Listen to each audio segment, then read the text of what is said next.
Perbedaan budaya etnis. Konsep kebudayaan mencakup perilaku dan sistem keyakinan yang menjadi ciri kelompok sosial yang sudah ada sejak lama.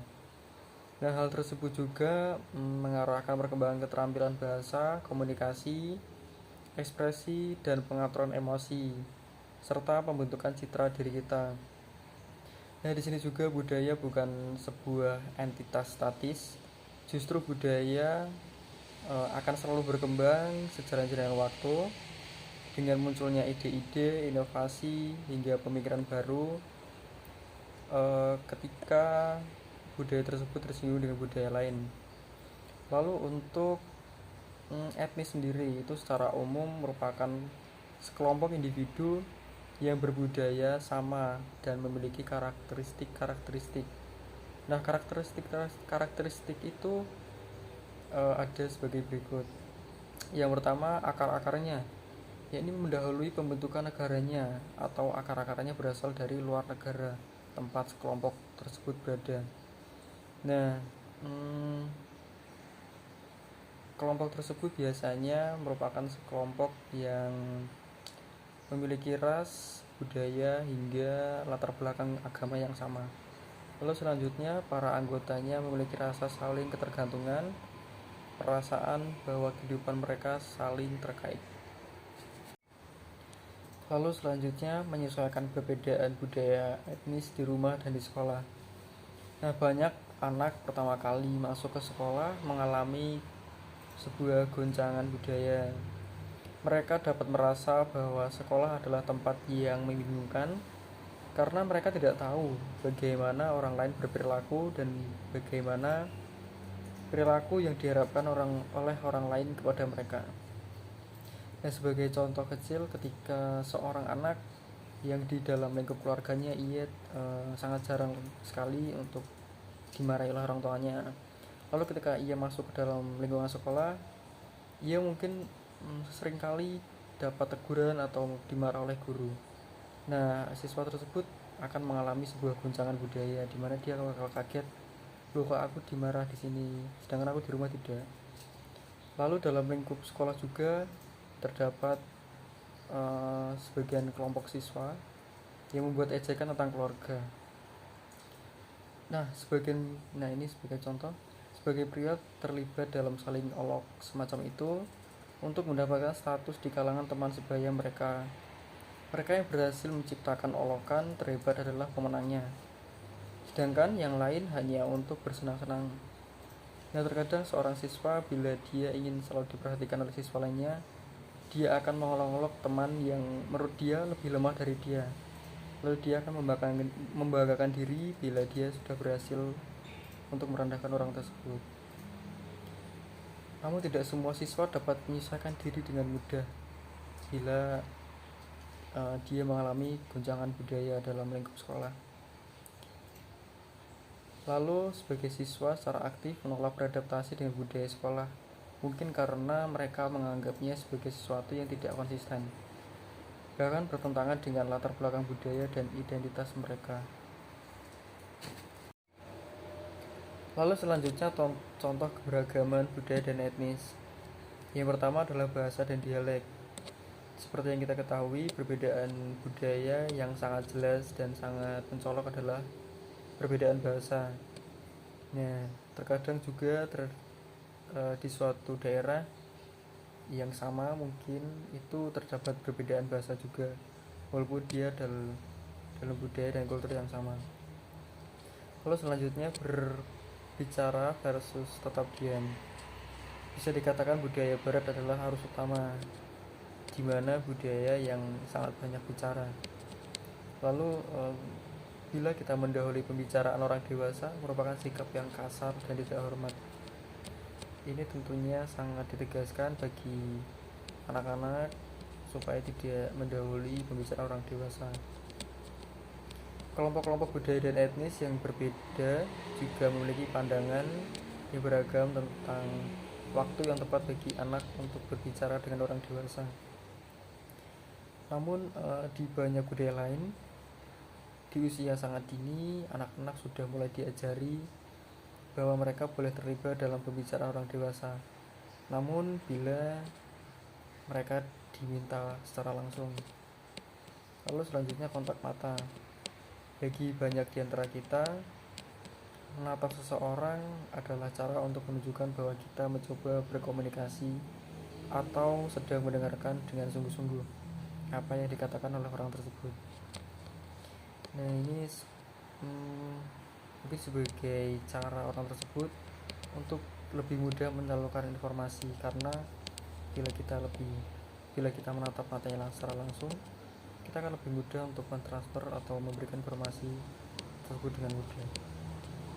Lalu juga orang tersebut bila menatap mata kita juga, ia akan lebih mudah untuk menangkap atensi yang telah kita berikan. Lalu selanjutnya ruang pribadi. Di sebagian budaya terdapat budaya yang ketika berkomunikasi mereka saling berdekatan hingga bersentuhan. Tapi tidak banyak juga budaya yang menjaga jarak pantas. Ini bila kita sedang berkomunikasi, kita bakal menjaga jarak. Nah, mereka tuh sebenarnya tuh mempertahankan ruang pribadi, terutama bila mereka tidak saling mengenal satu sama lain. Nah, selanjutnya pertanyaan. Interaksi antara orang dewasa dengan anak biasanya ditandai dengan inisiasi orang dewasa. Nah, di sini biasanya melibatkan sebuah pertanyaan. Nah, biasanya seorang dewasa ketika ingin memulai sebuah percakapan atau pembicaraan dengan seorang anak, dia akan memulai dengan beberapa pertanyaan hingga sang anak itu menjawab sebuah pertanyaan yang diberikan oleh orang dewasa tersebut. Nah, lalu jawaban dari anak akan dievaluasi dari orang dewasa tersebut bila sebuah jawaban tersebut perlu dievaluasi. Lalu selanjutnya menunggu versus menginterupsi. Waktu tunggu seorang guru ataupun seorang untuk menerima sebuah jawaban adalah 1 detik.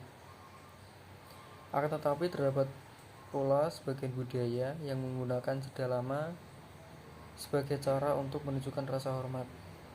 Nah, terkadang sering kita jumpai di dalam lingkup sekolah, bila seorang guru memberikan sebuah pertanyaan kepada muridnya, ia akan memberikan jeda 1 detik ataupun lebih, atau bisa kurang. Nah, hal tersebut berguna supaya murid lebih kritis dan lebih cekatan dalam menjawab sebuah pertanyaan. Namun di sisi lain terdapat budaya yang memberikan jeda yang cukup lama supaya seseorang atau siswa tersebut dapat mempersiapkan jawabannya dan membentuk mental dia untuk bisa lebih percaya diri ataupun sebagainya. Selain itu juga itu sebagai rasa hormat bagi dia. Lalu pertunjukan publik versus pertunjukan pribadi. Dalam banyak ruang kelas, belajar adalah kegiatan yang sangat terbuka. Siswa kerap kali dituntut untuk menjawab pertanyaan atau menunjukkan keterampilannya di depan kelas dan di depan teman-temannya di depan kelas. Dan mereka didorong untuk mengajukan pertanyaan bila tidak paham. Lalu selanjutnya pandangan terhadap olok-olok. Meskipun di sebagian orang menganggapnya suatu perilaku yang kasar dan tidak pantas, olok-olok merupakan bentuk umum interaksi sosial di beberapa budaya. Nah, olok-olok ini bila diterapkan dengan tujuan yang benar, olok-olok ini mempunyai fungsi bagi kelompok budaya tertentu, yaitu memberikan semacam kesenangan dan jalan keluar kreativitas verbal. Selanjutnya kerjasama versus kompetisi. Nah, belajar kerap kali merupakan upaya mandiri dan individual. Nah, di sini siswa akan menerima sebuah pujian, stiker, dan nilai yang bagus bila ia mencapai prestasi yang tinggi. Nah, terkadang juga prestasi individual bersifat kompetitif. Nah, hal ini berbeda jika suatu tugas atau pekerjaan dilakukan secara bersama-sama. Nah, dalam beberapa budaya terdapat juga yang lebih mengapresiasi kerjasama sebagai capaian yang memuaskan dan dihargai dibandingkan dengan individual. Nah, kelompok ini sangat mengapresiasi bentuk kerjasama dalam sebuah kelompok, karena ia memandang bahwa dalam sebuah kerja atau sebuah tugas itu tidak ada suatu kompetisi ataupun kita ingin berkeinginan untuk berkompetisi dengan teman kita. Nah, seorang yang berasal dari budaya kerjasama mungkin akan menolak jika diminta untuk bersaing dengan teman-temannya, karena dia sudah merasa nyaman dengan kerja kelompok, dengan kerjasama dengan teman-temannya dibanding dengan kerja sendiri. Karena dengan kerjasama mungkin dia dapat bertukar wawasan atau mungkin dapat mengerjakannya dengan mudah. Lalu selanjutnya hubungan keluarga dan ekspektasi. Mereka akan berusaha keras untuk menyenangkan orang tuanya. Nah, pada sebagian budaya, prestasi sekolah sangat dihargai dan para orang tua sangat mendorong anak-anaknya untuk berprestasi di sekolah. Namun di balik selain hal itu, akan tetapi dalam beberapa kasus prestasi seseorang bisa saja kurang dihargai dibandingkan prestasi di bidang lain. Selanjutnya konsepsi waktu. Nah, banyak orang mengatur hidupnya berdasarkan waktu atau jam. Nah, meski demikian, penekanan pada waktu bukanlah sebuah ciri di semua budaya. Nah, sebagai contoh, banyak komunitas Hispanik dan pribumi Amerika yang tidak mengikuti jadwal dan mengatur waktu yang ketat. Jadi tidak heran dan tidak kaget bila anak-anak yang berasal dari komunitas tersebut terkadang terlambat masuk sekolah dan sulit memahami materi yang telah diberikan. Namun, perlunya menyelesaikan tugas sekolah tepat waktu. Nah, memang kita harus menuntut siswa datang tepat waktu dan memahami materi yang ingin diberikan. Namun kita juga harus sabar dan memahami apabila siswa tidak dapat dengan cepat memiliki kebiasaan tersebut karena dilatar belakangi oleh faktor budaya. Lalu selanjutnya pandangan dunia. Definisi kita tentang budaya mencakup perilaku dan sistem keyakinan yang menjadi ciri suatu kelompok sosial.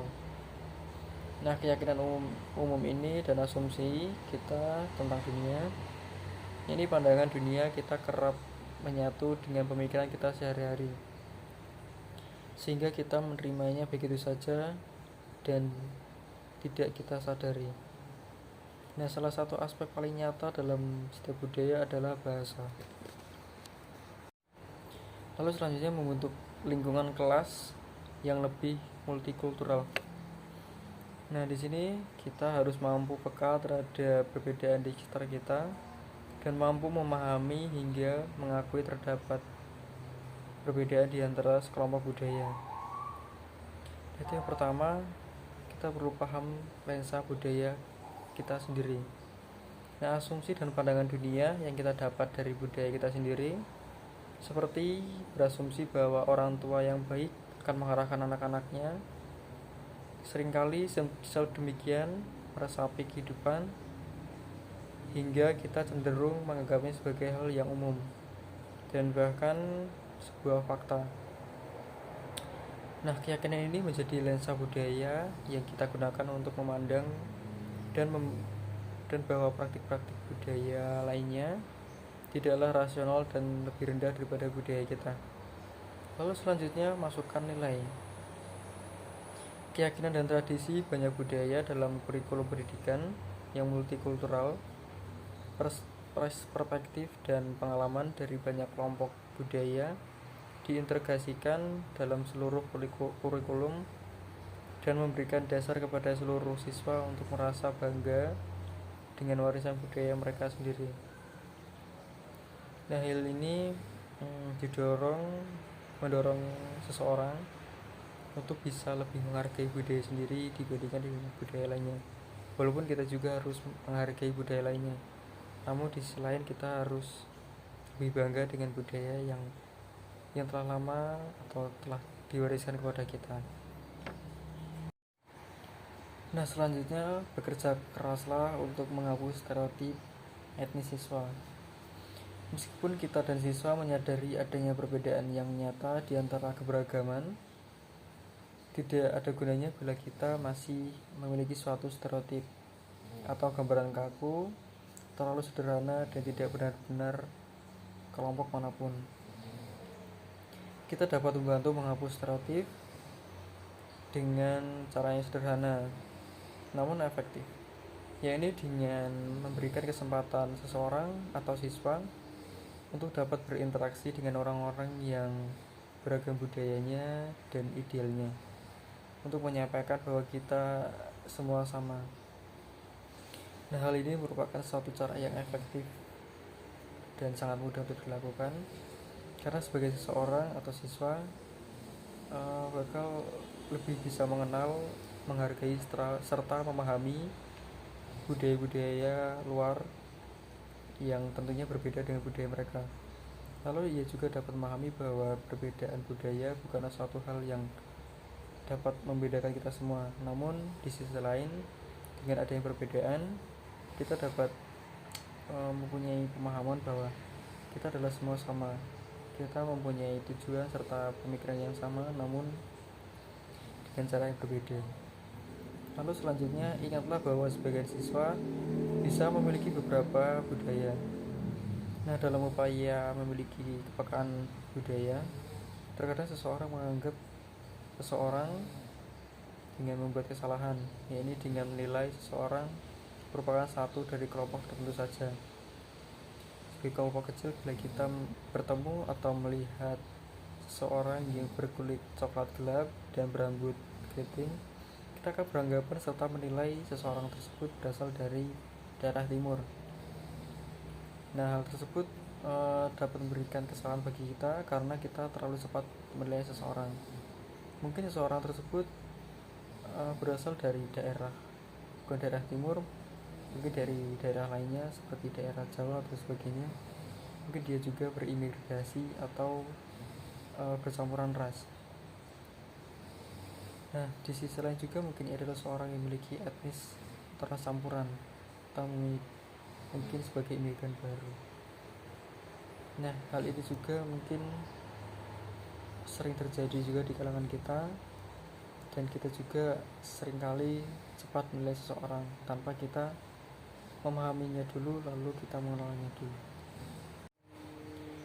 Tingkatkan interaksi produktif di antara para siswa dan beragam kelompok ras dan etnis.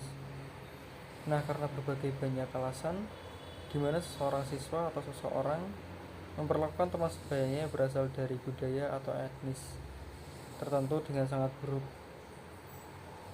Nah, seringkali kita menganggap adanya perbedaan bila suatu budaya tidak sesuai dengan budaya kita. Nah, sebagai contoh kecil, kita menganggap perbedaan ketika seseorang makan dengan tangan atau tanpa alat tertentu dengan seseorang yang makan dengan menggunakan alat atau sendok atau garpu. Kita mungkin sering beranggapan bahwa hal itu berbeda dengan budaya kita. Namun di sisi lain, kita sebagai seorang yang paham dan mengerti akan suatu budaya, tentu juga keberagaman, kita perlu memahami bahwa itu memang cara dia untuk mengekspresikan budaya dia, ataupun itu merupakan suatu budaya yang telah turun-temurun.